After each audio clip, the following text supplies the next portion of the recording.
Thank you, and I want to welcome Mr. Dr. Sarmast very much to Stockholm, of course, and also to this stage. And it's actually not the first time you are doing the Polar Talks, because you did the same thing 2018 when you won the award with ANIM. And I actually watched that talk before coming here, and I was touched by the fact how you and at that time Lasse Bengtsson, my colleague, was talking about Afghanistan and ANIM and the possibilities, and how the Taliban was not anymore there, and it was sort of unimaginable that the Taliban would come back and again create problems in Afghanistan. And here we are now with a complete different situation. ANIM. I have been in Kabul myself a lot. I've been to the school. I've seen the girls and the boys sitting together, playing. It's kind of a magic place, one of a kind in Afghanistan. And I remember thinking when I was there that here it's the beginning of a new future for the young people of Afghanistan, and the dream would be some sort of pop-up, all over Afghanistan, so many young people could start to, or get the possibility to express themselves through music or culture, instead of guns and fightings and arguments. But then, August 15, last year came, and this magic bubble, this magic space that you created fell apart. Instrument was literally torn apart.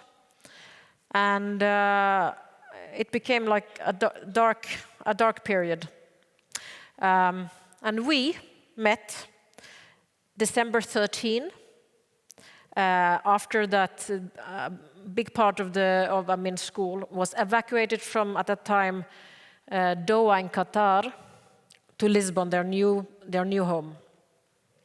And actually we're gonna watch, first of all, the little reportage that I made for TV4, and then after that we will have time to talk about the visions you had and the future we now see ahead. So let's see the reportage. All right, thank you. Marcia och Shoghufa lägger ner sina få saker i väskorna. Sedan talibanerna tog kontroll över Afghanistan har de levt på flykt de senaste månaderna i Qatar. Nu ska de äntligen få resa till Portugal där de fått fristad. Men blandat med förväntan finns sorgen att musiken tystats i deras hemland. We were at school.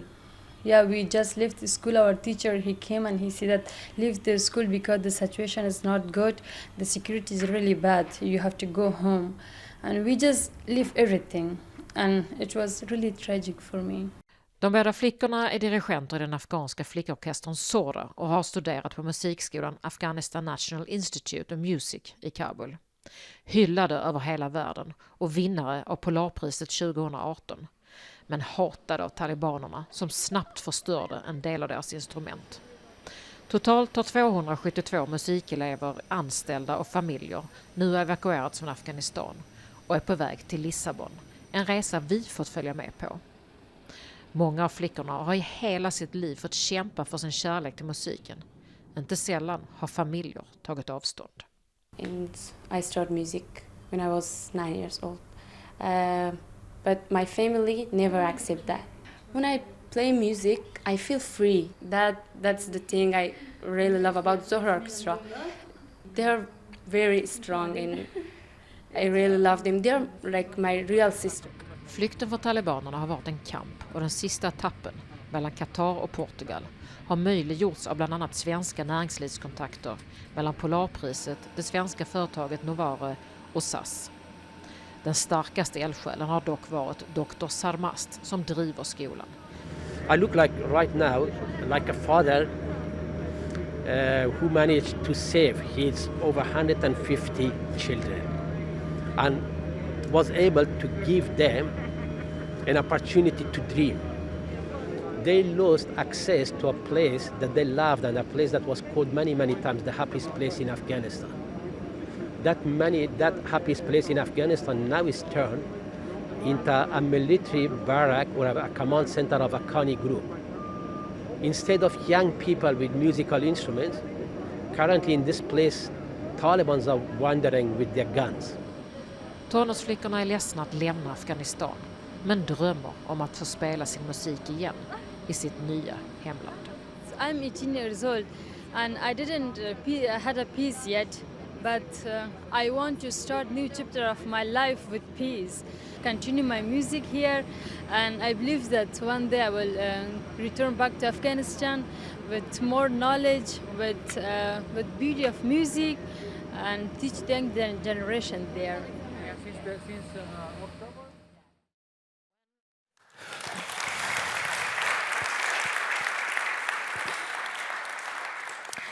When I met the girls first in Doha and then in the flight, they couldn't wait to meet up with you. It was like they talked more about that than Lisbon itself. How can you describe this feeling when you actually managed to get all of them to Portugal? At the very beginning, when the Taliban returned back to Afghanistan, and as you say that back in 2018 at the Polar Music Prize, I was not imagining that Taliban will be returning one day. And that was the imagination of many Afghans.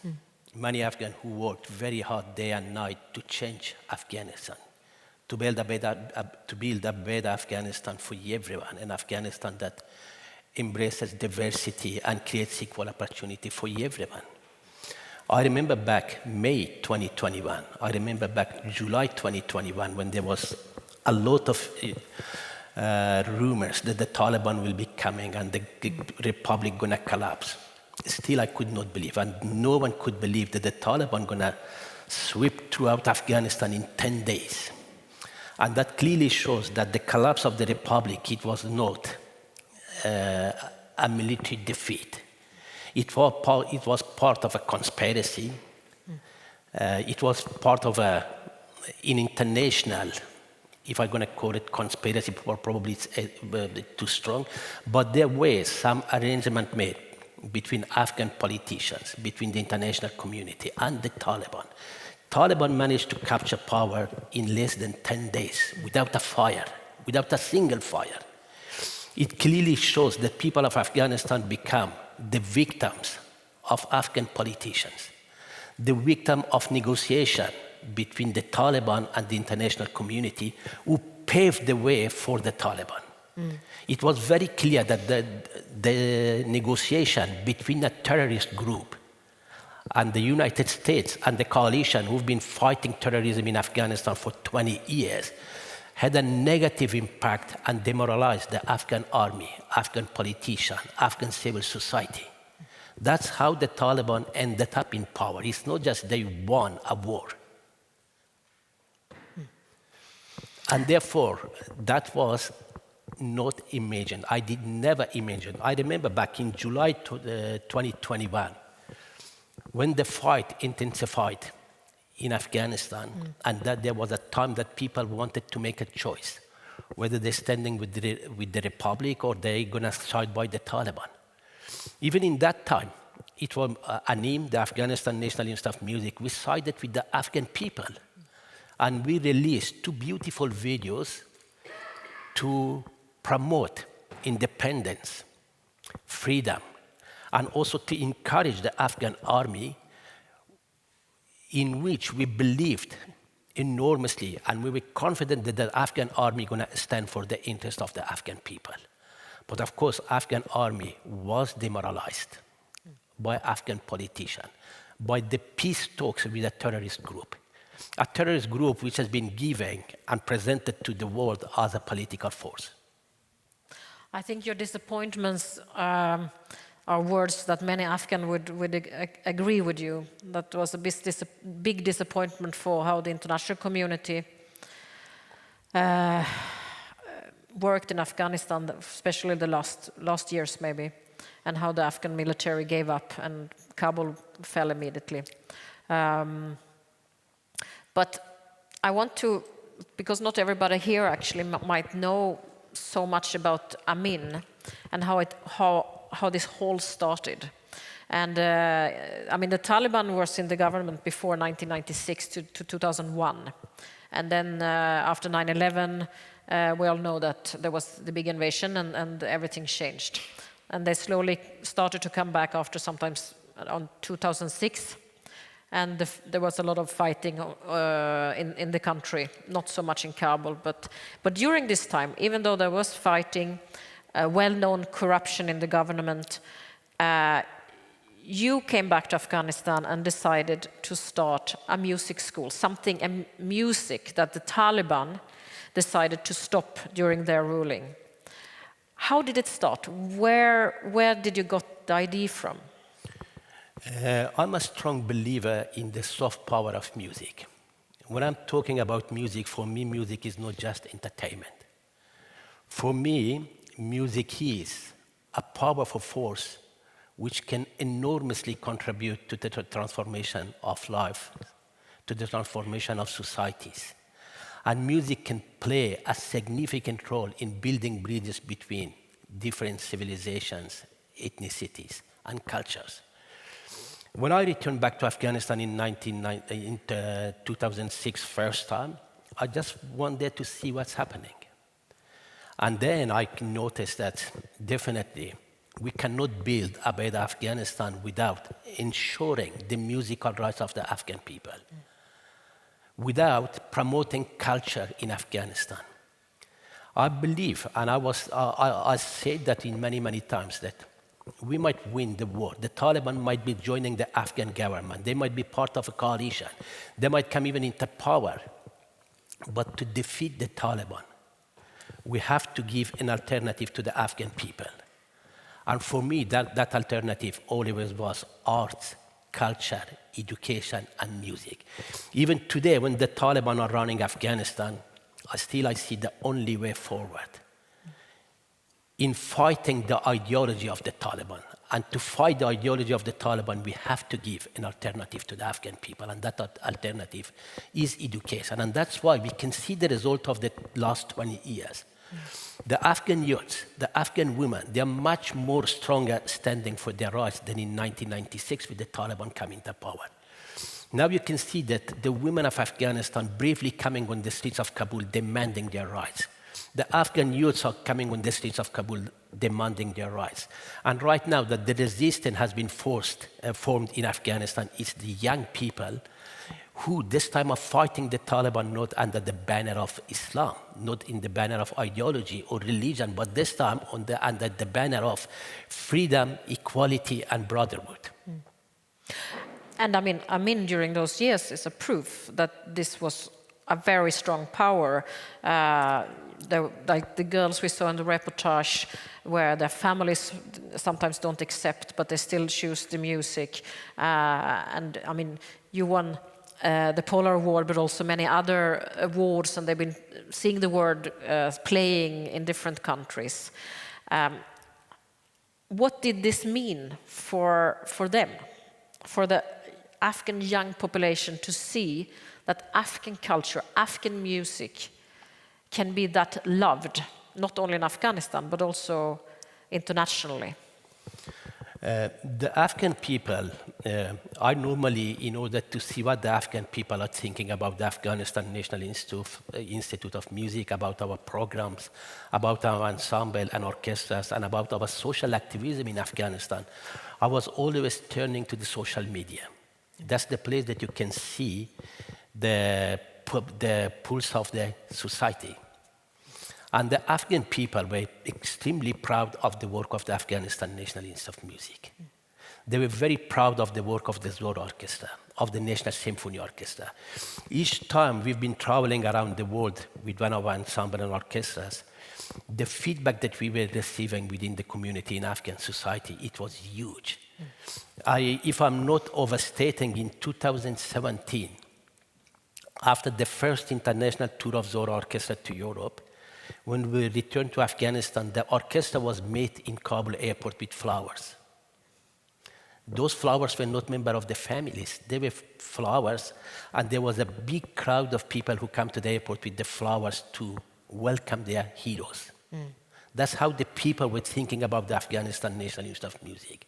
And when the news break out that Taliban are on the ground and on the campuses of the Afghanistan National Institute of Music, once again, you can check the social media, how much people were upset about it.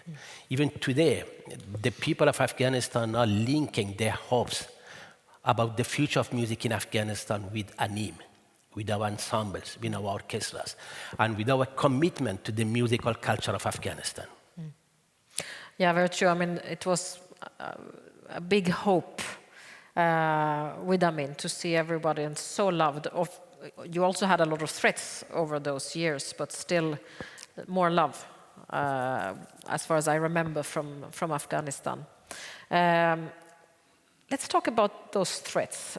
They were there several times. They tried to kill you.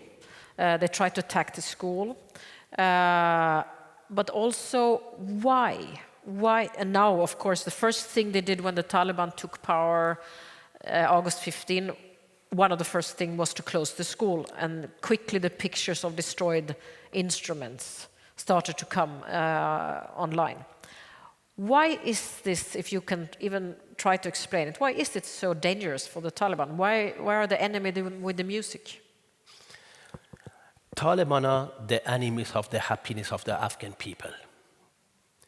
Anything to deliver a smile to the Afghan people, Taliban hates it. It's music, it's art, it's culture, it's education, it's women's rights, it's human rights. Even now that the Taliban are running back Afghanistan, what they're doing? People of Afghanistan are starving. There is a humanitarian catastrophe in Afghanistan. Are Taliban focusing on that catastrophe? If you follow the media, they're not focused on that issue in Afghanistan, in any other issues, rather than depriving the Afghan people from their happiness. There was a lot of speculation about Taliban changes, that the Taliban are changed, that the Taliban of 2021 are better Taliban than the Taliban of 1996. But the realities of the last 9 months clearly demonstrated that the Taliban not only did not change, but they changed in the worst direction. They become more radical, they become more extremist, and they become more anti-diversity in Afghanistan. When we are talking right now here today, what we have in Afghanistan, we don't have an inclusive government representing every ethnic group of Afghan society, or different point of views or ideologies. We have a government made of a bunch of terrorists. And we see every day also very sad news about women's rights, children's rights getting smaller and smaller. Now they have to hide their faces, not go outside the house without a man. And there is, now many people say that the Taliban are showing their real faces. But I wonder, because I was in Afghanistan in November, end of November, and we were in Bardis, a province close to Iran, and we were actually there to see how people were starving, basically. Very sad situation. And then at this time there came a tweet, like the Taliban using the tweet a lot to come with their new decrees or the new orders. And there's like, now Western music is not allowed to be played in the radio. This tweet came out. And then we're standing somewhere just to buy some water, and in the middle of nowhere, in like the mountains. And then I hear really loud American pop music, really loud. And I'm looking, where is this music coming from? And then I see a big jeep, big car, full of Taliban with weapons and all. They are the one playing the music. And this makes me think, all these orders that comes from Kabul, does it mean something? Because Afghan people, they have over the time never accepted to be controlled. And of course it's been Soviet Union, it's been the British, the Americans, and so on, also the Taliban before. And still, they don't seem that they can control, not even their own soldiers. That is the problem. There's a big split within the Taliban. And when even in the early days, when we're talking about that the Taliban has changed, but it was the foot soldiers of the Taliban who were the most radicals. They're dictating what should be Afghanistan and in which direction Afghanistan should move. When it coming to the music, it doesn't mean that the Taliban banned only Western music. Taliban cannot tolerate music for the people. The paradox of the Taliban is that many things that is forbidden for the Afghan people, it's allowed for themselves. They are allowing themselves happiness, but they depriving and denying happiness to the Afghan people. At the very beginning, when the Taliban came, there was not an official decree of banning music. But also, I would like to note here that this time the Taliban are most of the time communicating their decrees verbally. They do not leave any track of what they've done. But in spite of anything, there was an official decree banning music in Afghanistan. Very early, actually. Yep. And it was very late, even that a little music that was part of the news at the TV station and radios in Afghanistan, they removed that little one also. And the decree was to replace that little music also with the chanting of the Taliban. So in other words, they were depriving people from music, they were removing all the music, but they were imposing their propaganda to be part of everything. Is this what they call, because I asked actually at the Minister of Culture, what's the problem with the music? And they said, we have our own music, what they call tarana. Yep. And people can listen to the tarana, that's music. How would you say, is that music? What's the difference between the music Amin was teaching and a tarana? First of all, the Taliban are strange with the concept of music. They do not accept the concept of music. For them, music and musical practice are an Islamic practices. That's not once, not twice, since they returned to power in August. They made it very, very clear, the number of leadership of the Taliban made it clear that music is un-Islamic. When the Taliban are making such a statement that music is Islamic, it clearly also shows that the Taliban even are not well aware or educated in Islamic tradition and Islamic teachings. Because there's nowhere in the Holy Quran an explicit reference towards music, banning or permitting music. It clearly shows that the Taliban are a group of ignorant people who are not even properly taught or well aware of the Islamic teaching. Otherwise, nowhere in the Islam you can find banning music. There's no explicit reference towards music, banning music in Holy Quran. If there's no reference against music in the Holy Quran, who are the Taliban to ban music? Are they put themselves above the Holy Quran? They will be very angry if they heard you say that. Are you not scared of them today? I've never been scared of the Taliban. Why I should be scared of the Taliban? Maybe to explain, to say that someone are above, trying to be above the Quran, it's a great insult, actually. It is a group of terrorists. It's a group of terrorists that they tried to silence me once. Unfortunately, it did not work for them. And they were very disappointed. They tried in 2015, then in 2017, and then in 2020, when 3 plots has been discovered by the Afghan security forces against the school, against myself, against my students. They're ready to kill under the name of Islam anyone, just to impose their own draconian policies under the name of Islam. The Islam that the Taliban are presenting today is not Islam. It is a representation or misrepresentation of Holy Islam, which disgraces Islam around the world. With a lot of culture and music and poetry involved in the Islamic world, In many ways it doesn't make sense that they're trying to stop it. We talked a couple of days ago, and we talked also about what's going on in Afghanistan right now. There is small groups of opposition that has appeared, and there has been fighting. Taliban is hitting back very brutally at this point. If you try to look a little bit into the future, what do you think will happen with Afghanistan and the Taliban government? I strongly believe that the days of the Taliban are counted in Afghanistan. It can't continue. A government which cannot provide the basic services to its nation. A government which is involved heavily in ethnic cleansing in Afghanistan.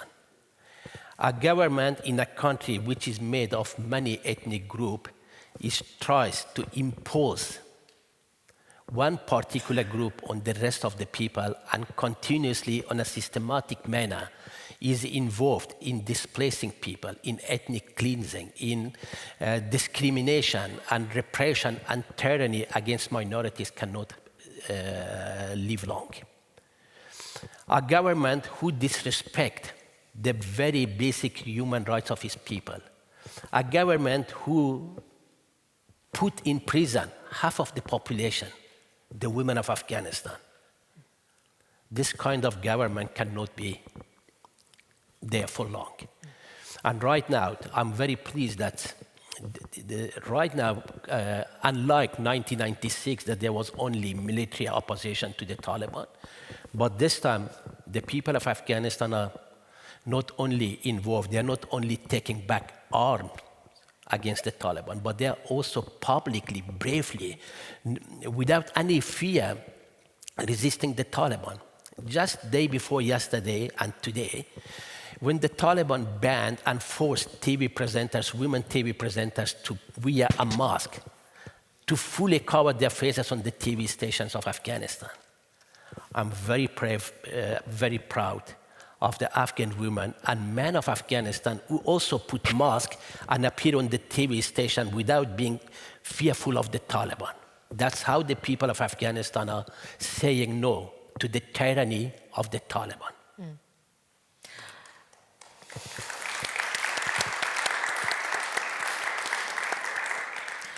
Yes, it was very, very touching pictures that came out from the TV stations. And also, I think with the music, last time they were in control of the country, people were hiding instruments. We hear stories about how they making holes in the ground to hide movies and any sort of cultural. Do you hear these things? Are people doing that, or are people not so scared at this point, or refuse to be scared, maybe?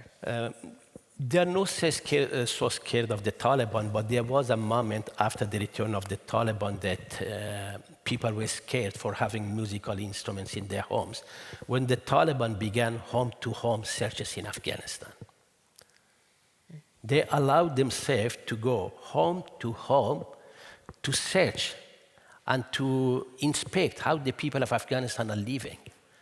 During that time, I received a number of messages from the parents of my students, because during the COVID-19, ANIM provided musical instruments to all its students, so they can play and they can stay engaged in music, while they did not have access to a full-time education to our school. And during that time, a number of parents reached out to me that what we should do with these instruments. I've got a digital piano. There's no way that I can hide that musical piano. And it might cost us our life, or it might cost us heavily, or we might end up in the prisons of the Taliban. It was me who made a very painful decision. I asked them to destroy the instruments. I told them, burn the instruments. Don't keep anything that put your lives in danger. That was not an easy advice for me. Those musical instruments were brought to Afghanistan, or get them to Afghanistan was not an easy task. But at the same time, the musical instruments were brought to Afghanistan to make Afghan people happy, to let an Afghan child touching a musical instrument, how much was giving the touching and playing an instrument to an Afghan child happiness and smile. Mm-hmm. I witnessed many times when we were for the first time assigning an Afghan child to a particular instrument. I could see and witness many times when we were handing over the instrument to this child and the happiness, the smile that the child was getting from just having a musical instrument and an opportunity to learn. But the Taliban deprived Afghan children from that happiness. The music school, which was called many times the happiest place in Afghanistan, it was called the beacon of hope in Afghanistan. But the Taliban managed to shut up that beacon of hope. And they deprived the Afghan people from access to one of the happiest places in Afghanistan. And now this happiest place looks like a military barrack.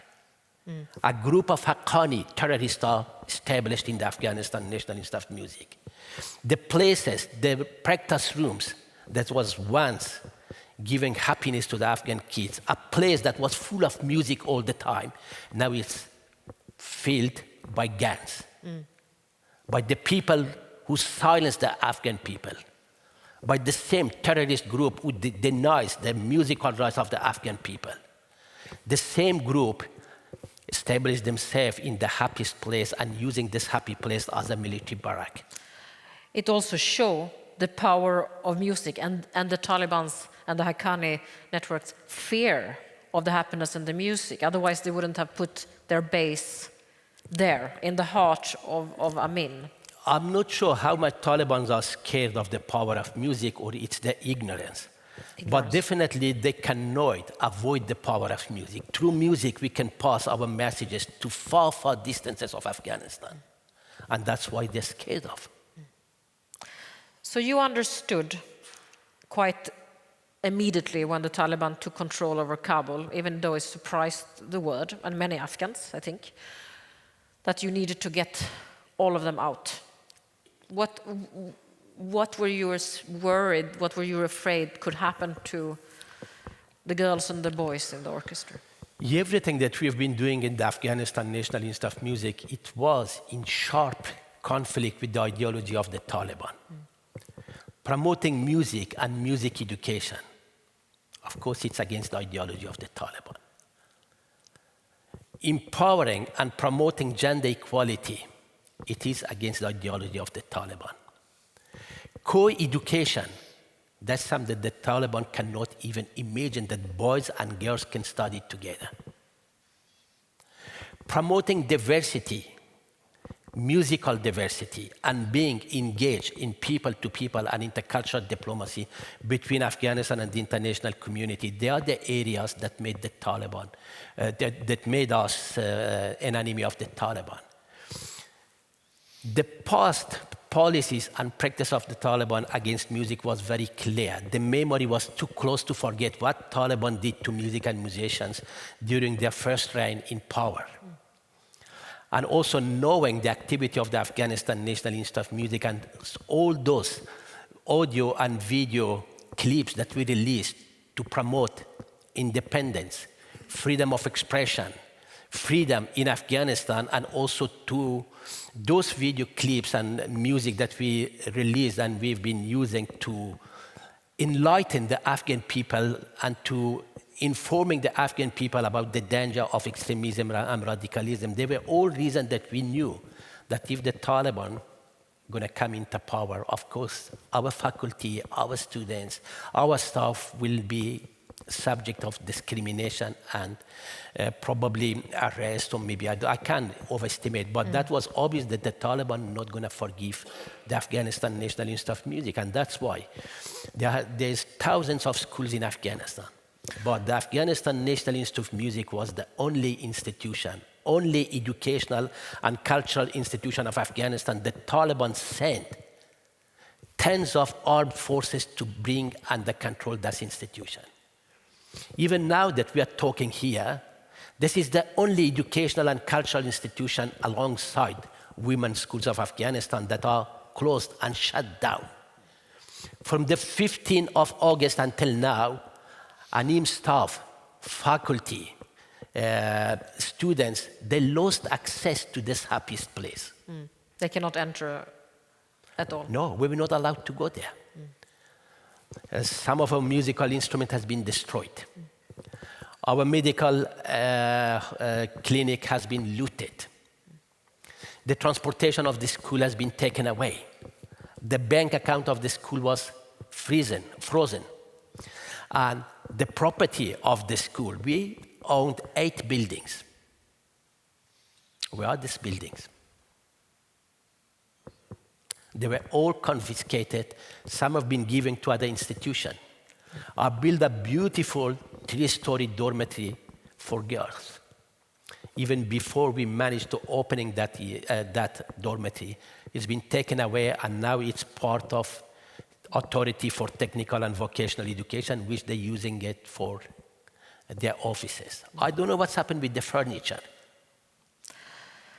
And when all this happens in Afghanistan, you worked day and night, and you did something that very few people, maybe none, have managed to do in the world. You managed to take out the whole school, to evacuate them to safety, first to Qatar, and then to Lisbon, where Portugal gave them residency. To see them joining, and how was it? This time of evacuation, before you knew that you could save them all, what was going around in your head?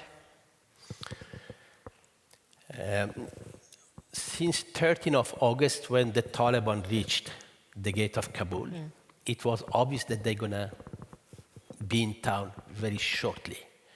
And that was the moment that I reached to my contacts around the world to see how we can save the school, how we can save the students, the faculty, and their families. There was 4 months of hard work.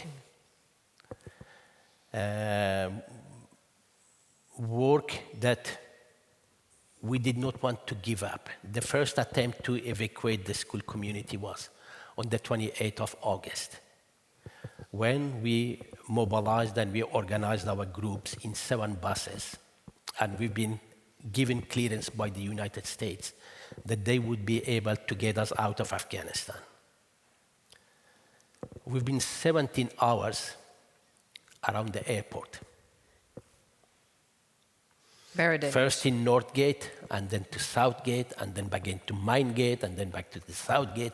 Eventually, after 7 hours, we had to instruct our community to set back, because it was a huge risk keep them around the airport, because airport was a high target of the Daesh.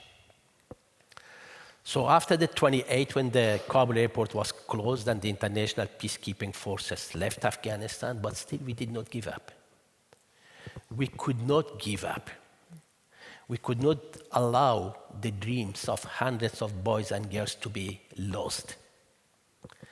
We could not allow the Taliban to deprive this community of their dreams and their hopes.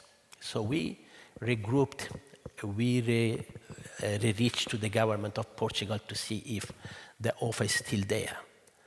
But it was not an easy task to get 273 people out of Afghanistan, the majority of whom did not have a passport. How we can get passport when the passport office is closed? And even when the passport office was reopened, could those poor kids of Afghanistan who've been making before joining the Afghanistan National Institute of Music less $1 per day afford to have a passport? A bureaucratic nightmare. Of course. So it was, we did not give up. We tried. We reached out to many head of states. We reached out to many foreign ministries to see if someone going to give us their passports. And the passport was the only acceptable document for the Taliban. To pass the gates. To pass the gates and to get to the airport and to leave the country. There was no way that you can get 270 people without passport.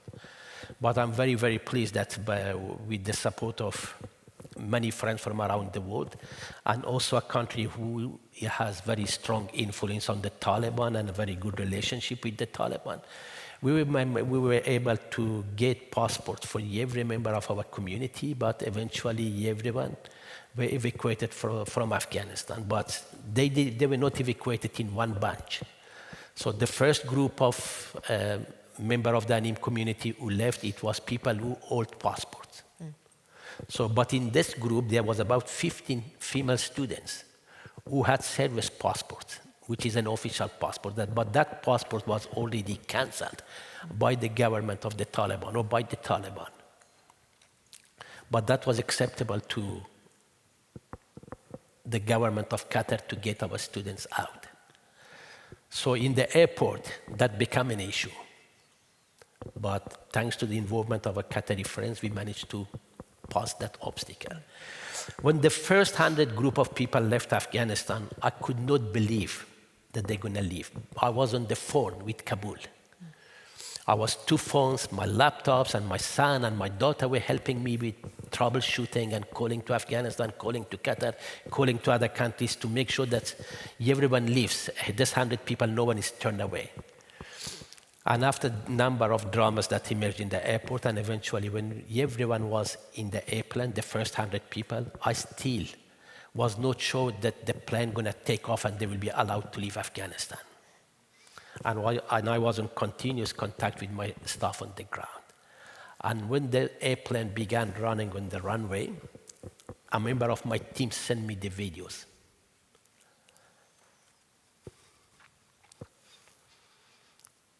After when I saw that video, I could not control my tears. I broke down, and I was crying for many, many minutes. I don't know how long I cried. I could not believe that this has happened and hundreds of lives is saved. Saved, yeah. So I could not control my tears for many, many minutes. And even now that I'm talking about that moment, I can't control my tears. So that was the happiest moment in my life. And amazing achievements saved many lives. And now, because time is running, actually, so much interesting to talk about. Now they are in Portugal. What's your goal there? What do you hope? What's your vision? Our goal here is, and also we've been promised that we would be able to reconstitute the Afghanistan National Institute of Music in Portugal. We are working on that direction very closely with the government of Portugal. But of course, it's not an easy task. There's a lot of bureaucracies that should come up. But at the beginning, while we arrived in Portugal with this beautiful picture that we would be immediately able to rebuild and reopen the school, but now we are facing some obstacle, but we are troubleshooting as the issues are coming up. But the biggest issue when we arrived to Portugal, it was the group of minor students. Of the 273 people evacuated from Afghanistan, 53 of them are minors, unaccompanied minors. So that became a big challenge for us to keep the group together. And also the policies and the programs of integration of refugees into Portugal, that's another issue that put our group in the danger of being splitted and sent all over Portugal as individuals or small groups.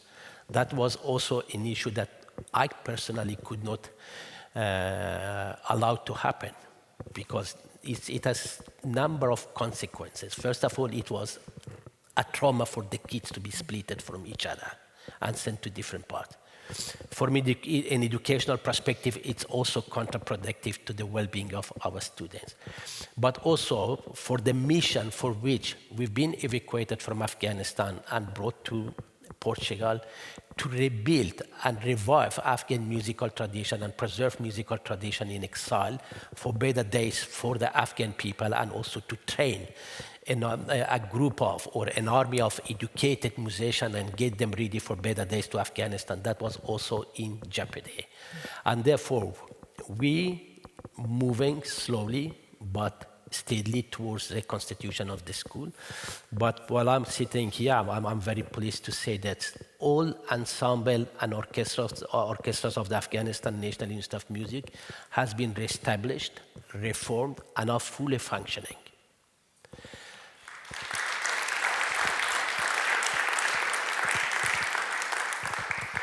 Our young musicians making themselves very much visible on the music scene of Portugal. We are receiving number of invitations. Practically every week we have 1 or 2 performances. We have huge number of performances, public performances, but at the same time we are getting invitation from other European countries to travel and to present Afghan music. So in a very much Afghan music is now alive in exile, and we make sure that we preserve it for the future generation, and we make sure with the support of our friends that very soon when the Taliban will be removed from the power and they're definitely going to collapse, we would be able to return back to Afghanistan with the new skills, new knowledge, and new ability to reintroduce music back to Afghan society, but to reinsure the musical rights of Afghan people once again.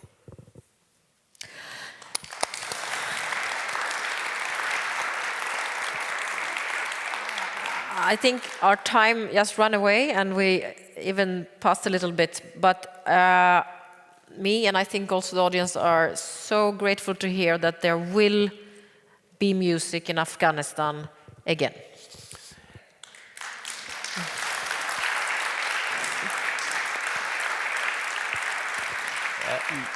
Music is, music was, music is, as music will be always an integral part of Afghan society.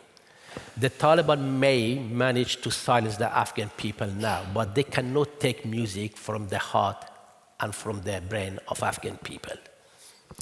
Thank you so much for coming and sharing. Thank you very much. It was a pleasure. Thank you. And thank you for saving the music. Thank you.